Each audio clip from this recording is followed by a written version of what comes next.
Hello, my name is Jen Johnson, and I'm a senior advocate with the ARC Greater Twin Cities. I'm also a member of the Changemaker team, a group of ARC advocates and sexual violence center advocates who are working together to create trainings for both agencies' staff for accessing safety in Hennepin County.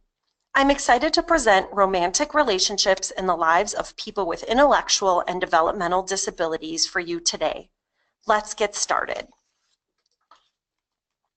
Our learning objectives for today's webinar are to understand the barriers people with intellectual and developmental disabilities face when developing relationships. First, let me tell you about the program that brought this training together. Accessing Safety in Hennepin County is a collaboration between the ARC Greater Twin Cities and the Sexual Violence Center. The mission of the collaboration is that it will improve how both agencies support victims with intellectual and developmental disabilities. Accessing Safety in Hennepin County will work together to provide services that respect and empower victims. Accessing Safety in Hennepin County will help victims get the skills and resources they need to heal. What barriers prevent people with disabilities from developing romantic relationships? Can you think of a few barriers? Before we start taking a closer look, I want to say that people with intellectual and developmental disabilities are a diverse group. People with disabilities have many different experiences based on their family, the type of disability they have, and the community that they live in. The following are some broad barriers that may be more common among people with intellectual and developmental disabilities, and things that people without disabilities take for granted when forming relationships. Let's talk about some of the barriers folks with intellectual and/or developmental disabilities face in developing romantic relationships. Lack of privacy. If you live in a group home, you may have a private room, but staff can access that room at any time. You may not be able to have your partner alone in your room. If you have a guardian, they may try to have more control over who you date. Where they live. If you live with your parents, they may not approve of your partner staying over, or they may not approve of your partner in general. The person may be uncomfortable asking their parents to let a partner spend the night. Thoughts, values, and opinions. This could be thoughts from family, guardians, caregivers, or their own ideas. Values could be about dating and relationships, as well as opinions about sex and marriage. Some people may assume people with disabilities are asexual or not able to or should not have a romantic relationship. No matter what disability someone has, people with disabilities mature sexually just like everyone else. Certain cultures are more protective of their daughters dating, and that protection may be stronger if the woman has a disability. Therefore, it's harder for women with disabilities within certain cultures to date.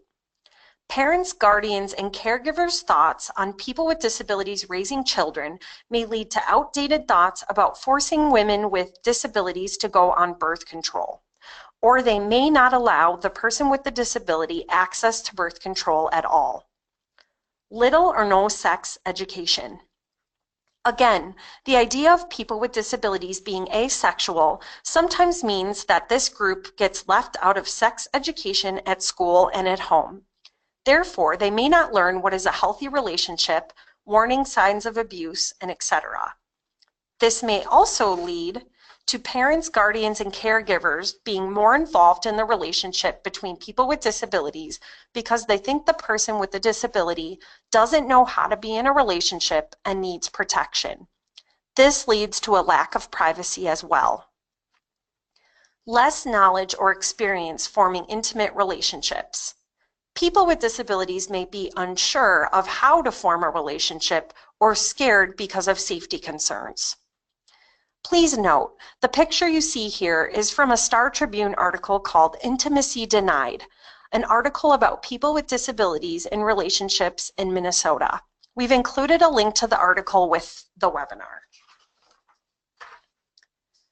Dependent on others for day-to-day living.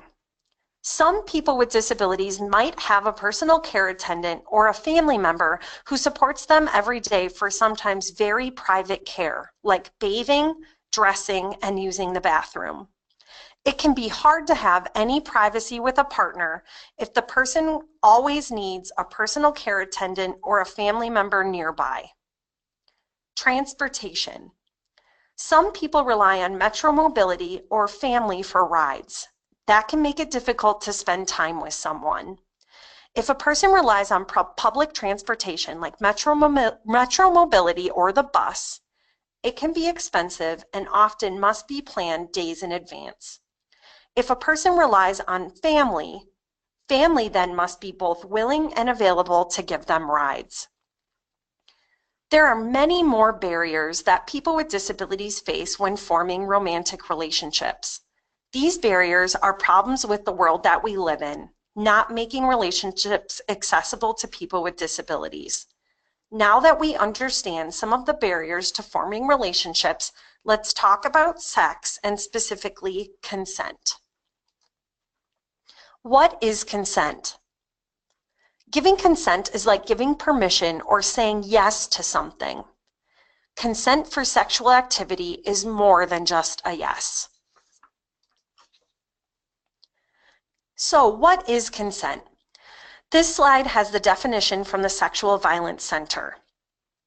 Just a note, this is not a legal definition of consent, and we will not be discussing consent laws today.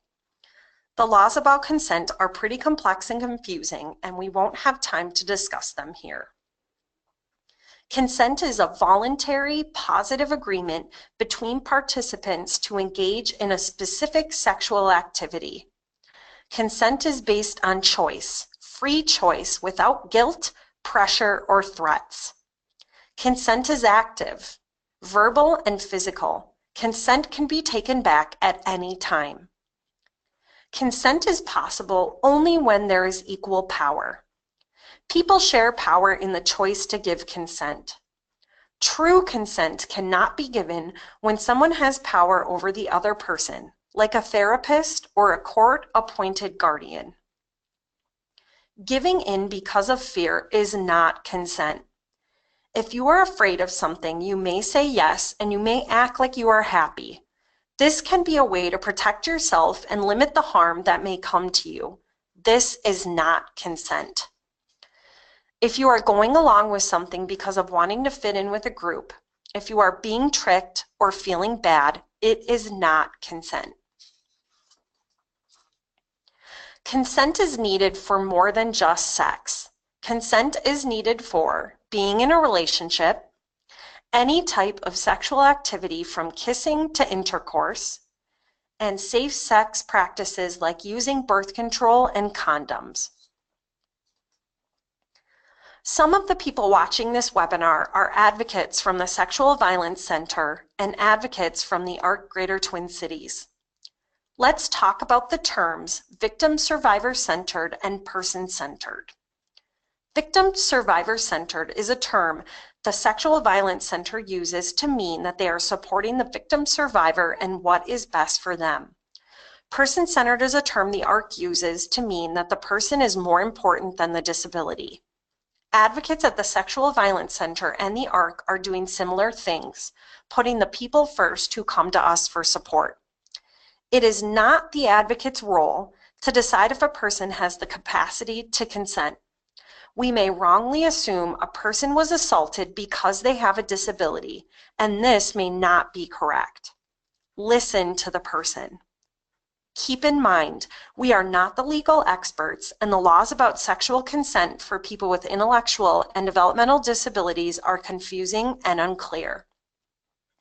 Advocate for the person and what the person wants whenever possible. Provide options and let them decide what to do next. Make sure the person's voice is heard and prioritized when working with guardians, parents, family members, social workers, doctors, nurses, and other professionals. That completes the training on romantic relationships in the lives of people with intellectual and developmental disabilities. Please complete the related survey and check out additional resources found on the website. Thank you for your time.